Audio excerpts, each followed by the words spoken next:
Nos da mucho gusto recibirles aquí en Palacio, a las niñas, a los niños. Aquí trabajamos para atender los asuntos que se tienen que resolver, que se tienen que atender para que todos los mexicanos vivamos felices y en paz.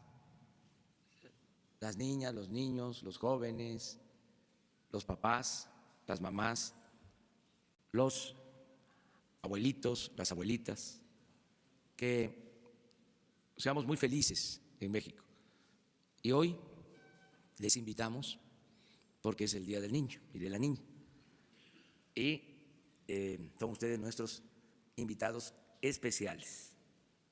¿Cómo lo ven? ¿Está bien? Bueno, entonces vamos a aplaudirle a las niñas y a los niños.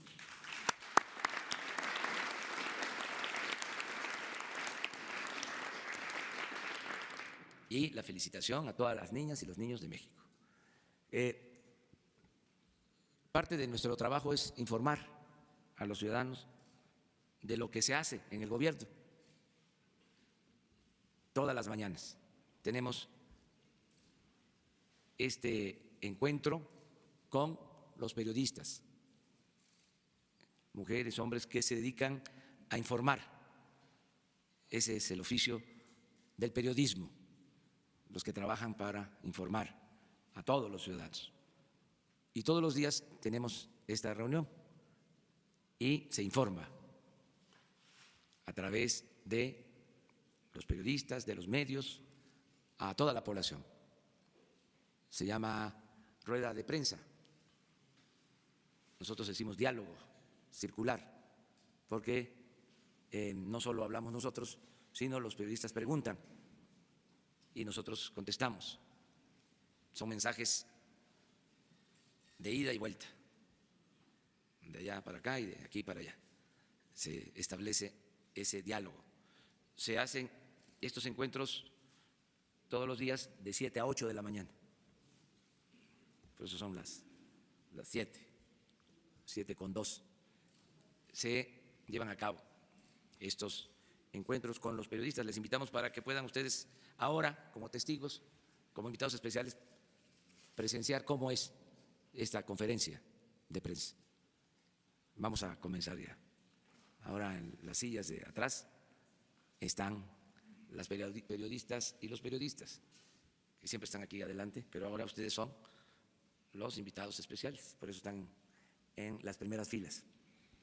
Voy a informar a las compañeras, compañeros de los medios de comunicación y a los ciudadanos que nos ven, que nos escuchan, que estamos muy contentos, muy satisfechos por la aprobación ayer en el Senado de la reforma laboral. Fue un avance importante porque se logra que los trabajadores tengan garantizados sus derechos para elegir con libertad a sus representantes, que los líderes sindicales no sean impuestos, sino que sean electos por los trabajadores y que haya democracia sindical. Antes de esta reforma no había voto libre, directo, secreto de los trabajadores para elegir a sus representantes sindicales. Ahora van a ser los trabajadores los que van a decidir libremente. Es un gran avance en beneficio de los trabajadores de México. Esto que se logró gracias a la participación de todos los sectores, porque esta reforma fue apoyada por los empresarios, fue apoyada por los sindicatos, fue apoyada por los legisladores, por los senadores, también por los diputados va a ser apoyada esta reforma. Tiene esta reforma, además, un complemento que es muy importante, que se cumple con un compromiso que se hizo con el gobierno de Estados Unidos para la firma del Tratado de Libre Comercio. Se hizo el compromiso de que se iba a llevar a cabo una reforma laboral apegada a lo que exigen las normas internacionales en cuanto a la defensa de los derechos laborales. Entonces, al aprobarse ayer esta reforma laboral, se cumplen dos propósitos. El principal es que se benefician los trabajadores mexicanos, porque se establece la democracia sindical, el voto libre, el voto secreto, el que se consulte siempre a los trabajadores, que no hagan acuerdo los líderes a espaldas de los trabajadores, para que así defiendan los derechos que tienen los trabajadores mexicanos. Ese es el propósito principal, pero también, repito, se cumple con el compromiso que se hizo con el gobierno de Estados Unidos. Estamos demostrando que en México cumplimos los compromisos. Se dijo que se iba a aprobar esta reforma y ya cumplimos. Ahora corresponde al gobierno de Estados Unidos, a los legisladores de Estados Unidos, terminar de aprobar el Tratado de Libre Comercio. Nosotros estamos cumpliendo y queremos ese Tratado de Libre Comercio con Estados Unidos y con Canadá. Para hablar sobre esto, he invitado a Jesús Seade, economista, subsecretario de Relaciones Exteriores y quien nos representa en las negociaciones del Tratado de Libre Comercio. Él es el representante de nuestro gobierno en las negociaciones que se llevan a cabo en Estados Unidos y en Canadá, Jesús Seade. Y él va a explicar la importancia que tiene lo que se aprobó el día de ayer, la reforma laboral, la importancia que tiene, sobre todo, por el cumplimiento de nuestra palabra en cuanto a la firma del Tratado de Libre Comercio. Entonces vamos a escuchar a Jesús Seade. Muy buenos días a todas y a todos, en particular a los invitados de honor, los invitados especiales en este su día. Pues en efecto, como dijo el señor presidente, hemos completado una reforma, la legislación para una reforma extremadamente importante para México. Como ustedes saben, como ustedes los niños de México están estudiando en la escuela, México tiene una tradición muy distinguida de leyes en materia laboral. Fuimos el primer país del mundo que a principios del siglo pasado, hace 102 años, pasamos nuestra Constitución, en la cual hay un artículo 123, que garantiza todos los derechos más modernos para los trabajadores, para defender su bienestar, su buena participación, su libertad y su libertad sindical. Con ese sistema tuvimos una buena protección de los trabajadores durante gran parte del siglo pasado, de los años 30, 40, 50, 60, 70. Pero después, a partir de hace 30 años, una cosa así, quizás buscando mayor competitividad en los mercados internacionales, con el Telecán para ser competitivos, empezaron a reducirse los sueldos de los trabajadores en forma artificial. Y un elemento clave para poder lograr eso era que los trabajadores en realidad no tenían libertad sindical. Tenían sindicatos, pero muchos de estos sindicatos no eran escogidos por los trabajadores. Y los contratos que los sindicatos negociaban no eran del conocimiento de los trabajadores hasta que ya se aplicaban. Ellos no elegían aceptar esos contratos ni esos sindicatos. Esto nos empezó a dar muchos dolores de cabeza, problemas. A partir del propio Telecán, que se firmó hace 25 años, se hizo necesario en aquel entonces hacer un acuerdo internacional de mayor libertad para los trabajadores, pero esto no se reflejó en ley detallada en México y en realidad las cosas no cambiaron. Y durante los últimos 20, 25 años hemos sido sujeto de muchas críticas de organismos internacionales representantes. El organismo especialista en cosas del trabajo, que se llama Organización Internacional del Trabajo, que está basado en Europa, ha sacado muchos informes siendo muy crítico de la situación sindical, de cómo funcionan estas materias para los trabajadores en México. Al mismo tiempo, Estados Unidos también, Canadá. Entonces, había muchas presiones por fuera y había muchas presiones por dentro, porque hay una cosa que se llama el salario real, que es el sueldo que reciben los trabajadores comparado a los precios, y este fue el más alto de América Latina en los años 70, y desde entonces ha ido cayendo, y ahora es uno de los más bajos entre los países grandes de América Latina. Entonces, todo esto reclamaba corrección para satisfacer las necesidades y los derechos de nuestros trabajadores y también los compromisos tomados por fuera. En ese contexto, nosotros adoptamos un compromiso en el Telecán de hacer lo que queríamos hacer por razones internas de México, y ayer se completó la aprobación por parte de los senadores, los diputados ya habían aprobado antes, de una reforma laboral extremadamente buena para México, muy moderna, muy ambiciosa, con muchos elementos de protección al trabajador, estabilidad de sus empleos, justicia en sus salarios, pero sobre todo lo más importante es que los trabajadores escogen mediante un voto libre y secreto a sus representantes, y también los trabajadores tienen que estar de acuerdo con el contrato bajo el cual van a trabajar en un voto libre y secreto. Con eso cumplimos con nuestros trabajadores, cumplimos con una necesidad de muchas décadas de nuestro país y cumplimos con los compromisos tomados con el exterior, en particular con Estados Unidos y Canadá, con el Acuerdo de Libre Comercio, que queremos que salga adelante, pero también con otros organismos que han invitado a México a corregir sus formas de relacionarse con los trabajadores. Entonces, es algo muy positivo para México y estamos muy contentos. Muchas gracias, señor presidente. Pues es básicamente la información. Como complemento, nos acompaña la secretaria de Gobernación, Niñas y Niños, la licenciada Olga Sánchez Cordero. Ella es secretaria de Gobernación. Por primera vez en la historia, una mujer es secretaria de Gobernación, la licenciada Olga Sánchez Cordero. Porque, como ustedes saben, tenemos que ser iguales, buscar la igualdad. Nada de que solo los hombres puedan participar.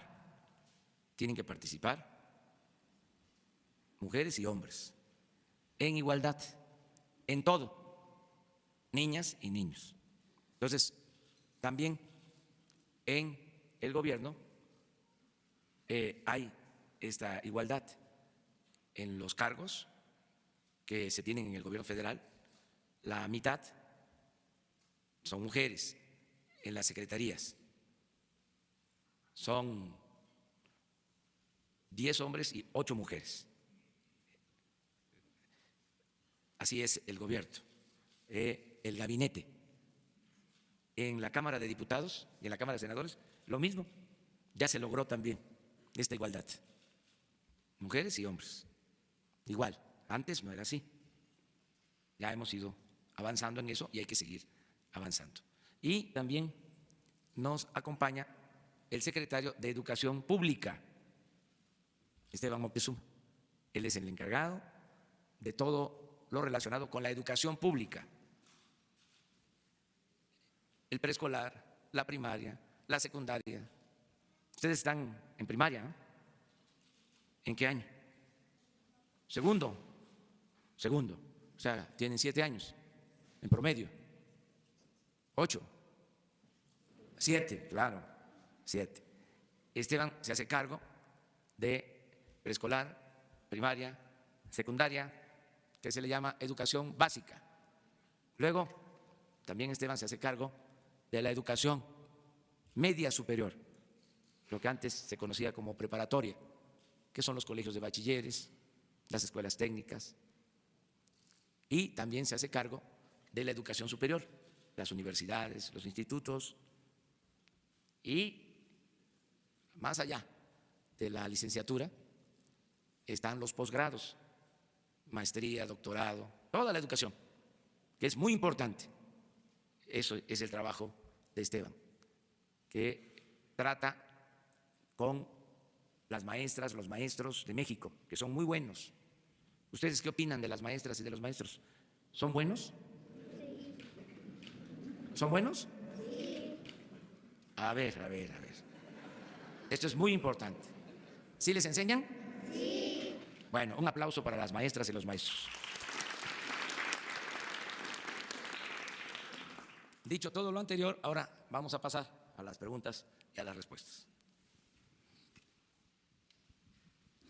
Presidente Constitucional de México, Carlos Pozos, de Líderes Mexicanos y Petróleo y Energía. Presidente, pues ya en el tema laboral, yo quisiera preguntarle, pues mañana es Día del Trabajo, saber si usted va a trabajar y saber si va a haber el desfile del 1 de mayo como se venía haciendo en años anteriores. Y sobre ese mismo tema, señor Presidente, quisiera saber respecto al programa de Jóvenes Construyendo el Futuro. Se tiene reportes que hay 23.900 inscritos, pero que serán capacitados en tortillerías, fondas y tiendas y no tendrán el conocimiento de nuevas habilidades que usted nos pudiera explicar. Esa es la primera pregunta y una más nada más, si usted me responde. Sí, mañana en efecto es Día del Trabajo.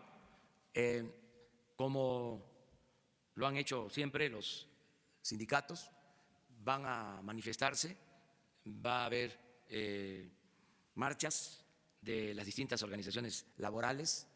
Es su derecho de manifestación, van a expresarse con libertad. Todos los sindicatos, tengo ese informe, empiezan a reunirse desde muy temprano todas las expresiones sindicales, todas las corrientes, todas las tendencias que hay en el sindicalismo mexicano.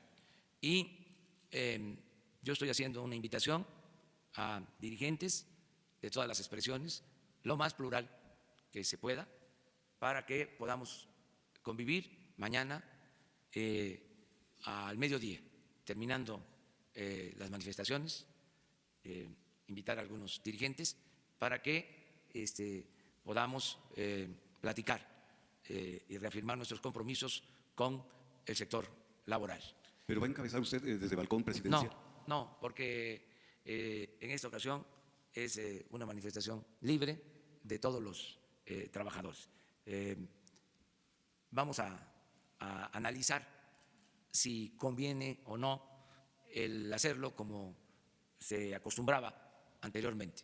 Yo soy más partidario de que el Día del Trabajo sea un día de manifestación libre de las demandas de los trabajadores, que haya independencia, autonomía y que incluso se expresen las denuncias y las inconformidades en contra del gobierno, como debe de ser. Así surge este día, para eso se estableció, para conmemorar un hecho histórico en el que se comete una gran injusticia a los trabajadores, que se reprime a los trabajadores en Chicago. Por eso surge este día y es un día para la protesta, no para el aplauso. Es para que los trabajadores se manifiesten. Es muy importante lo que comentaba Jesús Seade, a ver si ponen la gráfica, porque en este marco es que se va a conmemorar el Día del Trabajo. Jesús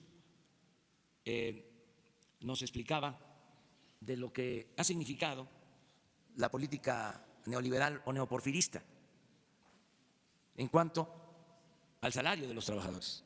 Luego de ser México el país con los mejores salarios en toda América Latina, miren allá arriba, 1976, miren cómo viene cayendo.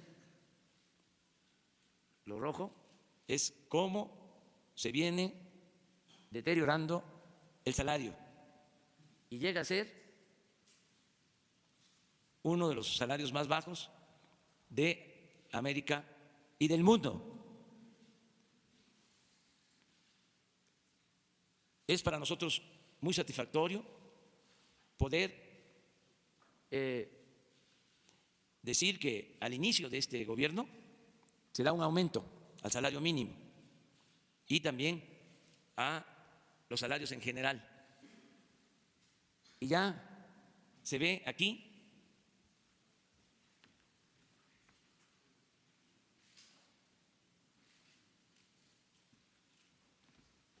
muy poquito, pero ya empieza a repuntar, ya cambia, ya no va a seguir cayendo, va a ir poco a poco el salario recuperando su poder de compra, su poder adquisitivo. Entonces, en este marco es que el día de ayer se aprueba la reforma laboral y mañana pues, es el Día del Trabajo. Bien, presidente, mi segunda pregunta. En 2018 usted anuncia la descentralización de las secretarías del actual gabinete. Quisiéramos saber cuál es el estado que guarda esta descentralización y finalmente la ley de austeridad está en stand-by. Hoy concluye sesiones el Congreso y si usted podría enviar un memorándum para que esta ley pudiera salir adelante. Bueno, va la descentralización, se está llevando a cabo poco a poco, pero sí ya una parte de cultura está en Tlaxcala, sí una parte de la Secretaría de Turismo está en Chetumal, ya prácticamente toda la Secretaría de Energía está en Villahermosa, hay un proceso de mudanza, Pemex va a Ciudad del Carmen, se tiene que descentralizar el gobierno. Es un compromiso que hicimos y va a cumplirse. Acerca de la ley de austeridad, yo espero que se apruebe para que no haya lujos en el gobierno. Ya se han tomado medidas, sin esa ley ya se redujo el salario de los altos funcionarios públicos, ya no hay fondo de ahorro especial para los altos funcionarios públicos, ya no hay atención médica privada para los altos funcionarios públicos, ya no se viaja en avión, en helicóptero, particular, privado, todos tenemos que viajar en aviones de línea. Ya han habido muchas medidas de austeridad, pero falta que se apruebe la ley porque vienen otras medidas. ¿Cuáles? Por ejemplo, el uso de vehículos. No se van a comprar vehículos nuevos, ni se van a rentar vehículos en el gobierno, en toda la administración. Solo las patrullas, las ambulancias, los equipos para bomberos, lo que se requiera para la protección civil, pero no vehículos particulares para funcionarios públicos. ¿Qué otras medidas? Se va a reducir al mínimo los viajes al extranjero. Van a ser autorizados por el presidente. No van a poder salir del país si no hay una autorización y una comisión especial que lo amerite. Vamos a controlar todo el gasto en viáticos, se va a controlar el gasto en combustibles, en la telefonía. Va a ser un gobierno completamente austero. Ya se están tomando estas medidas, pero estamos esperando la aplicación o la aprobación de esta ley para que no haya gobierno rico con pueblo pobre, que no nos ensimismemos, porque lo que pasaba es que todo el presupuesto se quedaba en el mismo gobierno y no se destinaba el presupuesto al pueblo. Todo el presupuesto era para pagar sueldos elevados, para que los altos funcionarios se dieran la gran vida y no había presupuesto para atender las necesidades de la gente. Ahora le va a costar mucho menos el gobierno al pueblo, porque le costaba mucho al pueblo de México mantener al gobierno.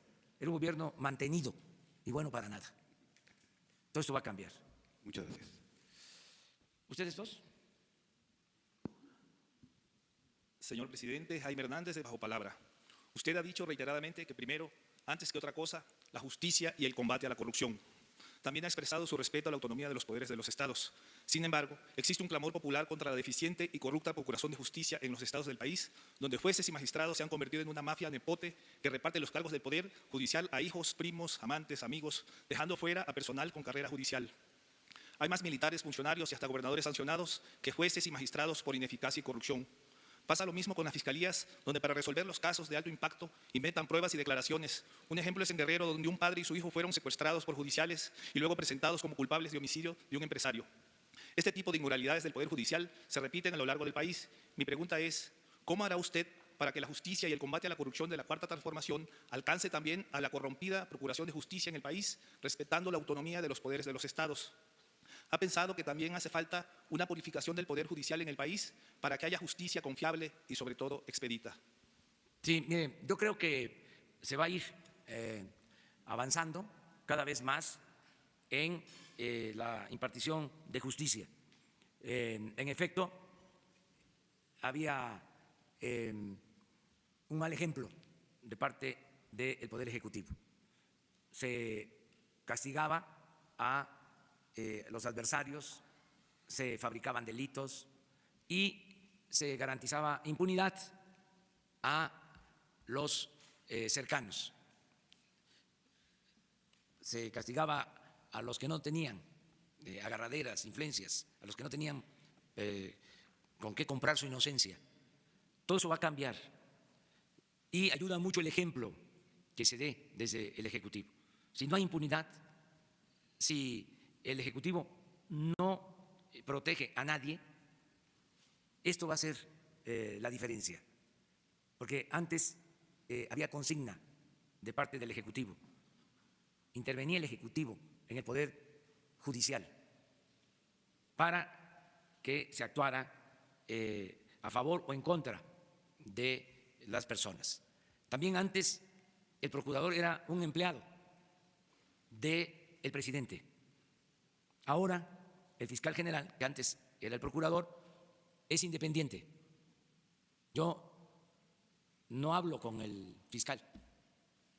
Lo saludé la última vez hace una semana en un acto, pero desde que lo nombraron nunca me he reunido con él, ni he hablado por teléfono con él.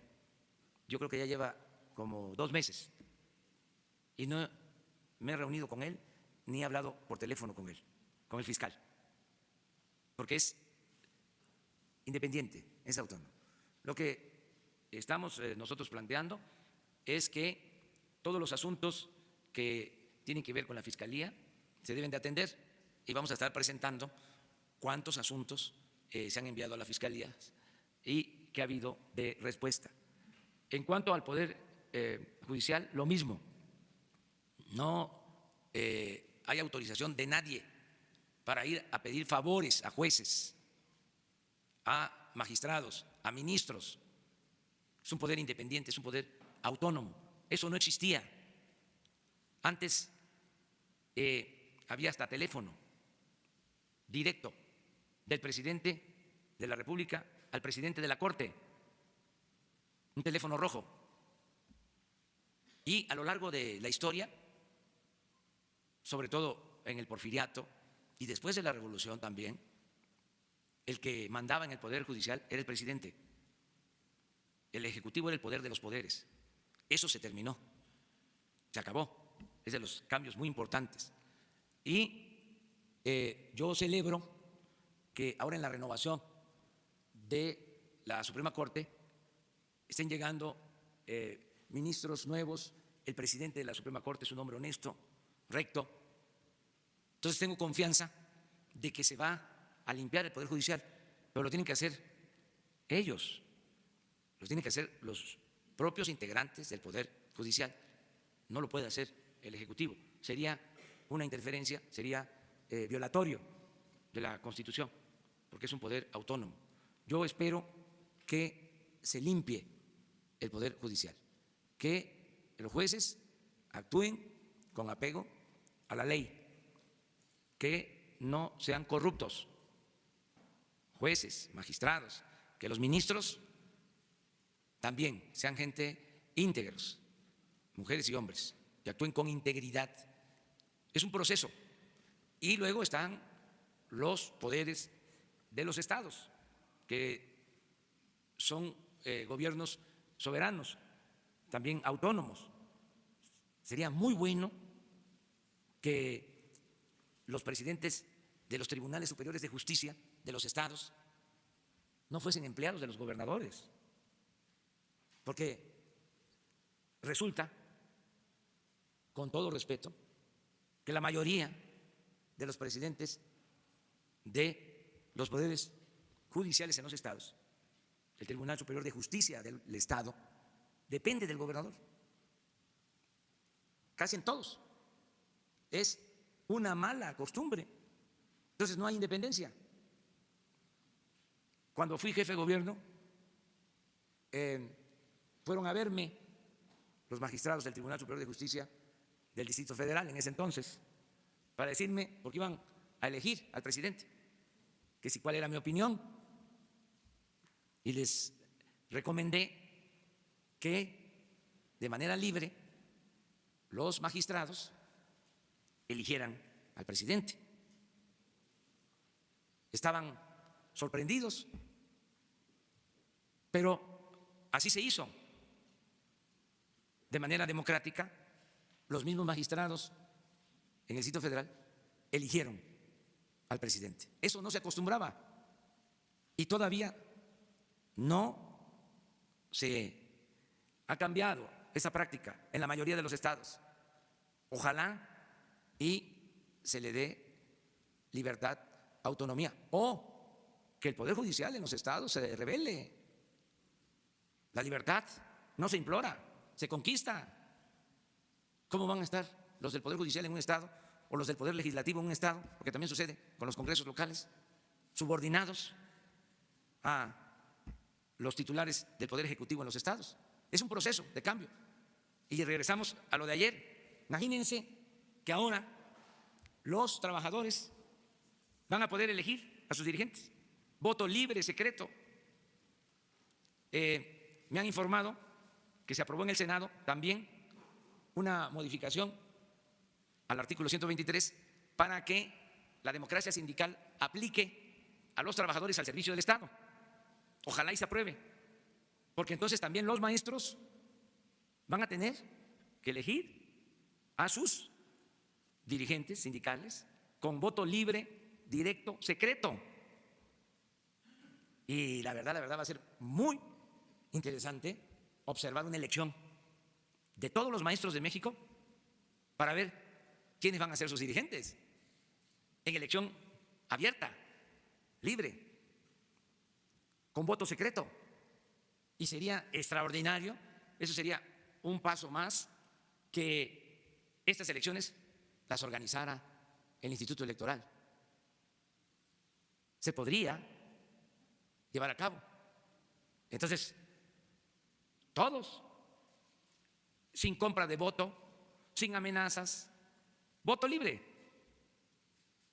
Imagínense, en el sindicato petrolero me lo plantean, me lo están demandando, pero yo no puedo intervenir. Ahora, ya con la nueva ley, los dirigentes de secciones del sindicato petrolero tienen que ser electos por los trabajadores. Voto secreto. ¿Saben cómo votaban? Tenían que mostrar su identificación. Y ahí los apuntaban. Y claro que habían represalias. Se ponía cerca de la mesa donde estaban votando un representante del sindicato para estar apuntando.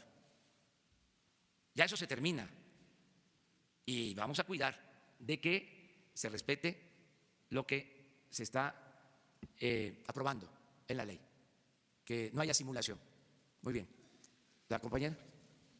Guadalupe Lizárraga, Los Ángeles Press.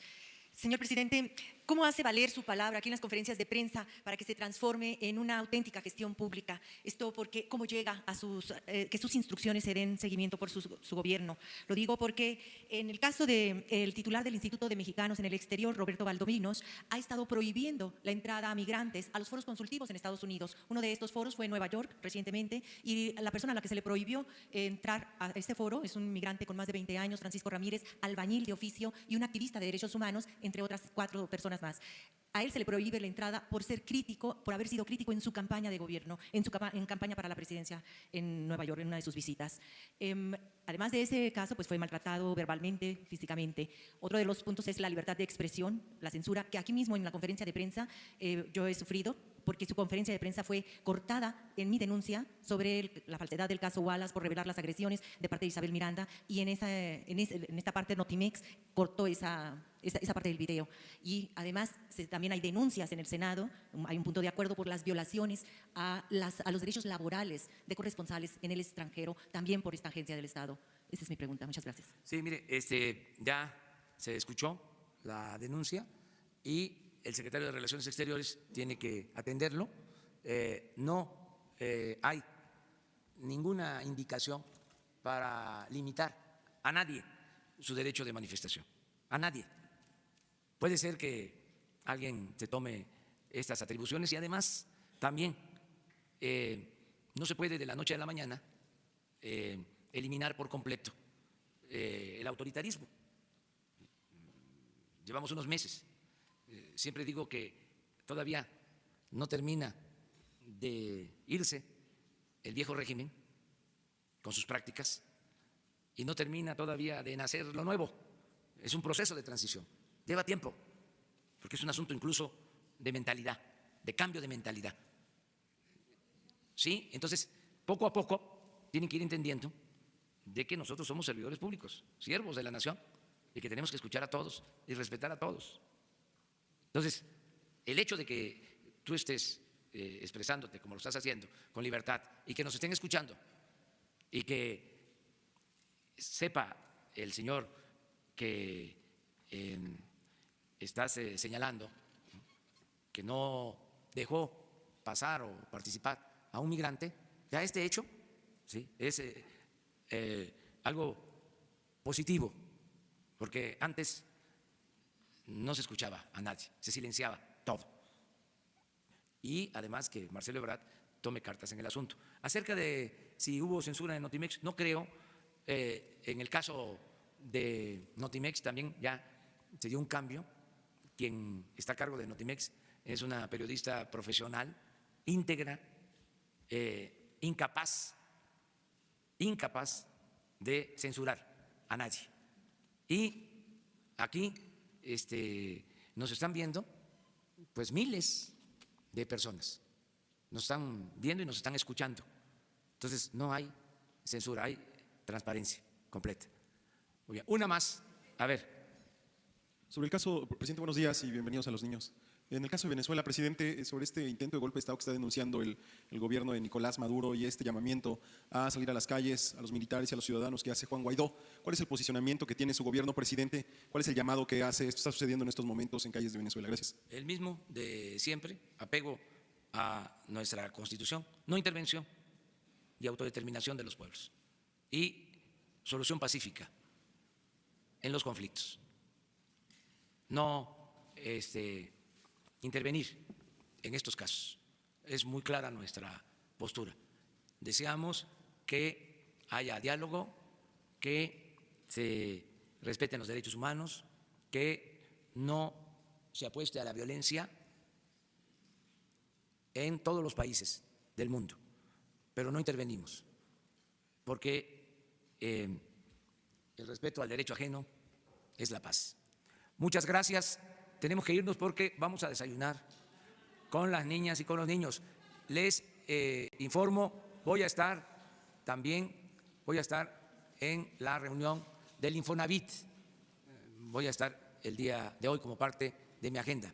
Y vamos ahora a desayunar, ya es la hora de desayunar con las niñas y con los niños. Muchas gracias. Vámonos, vámonos.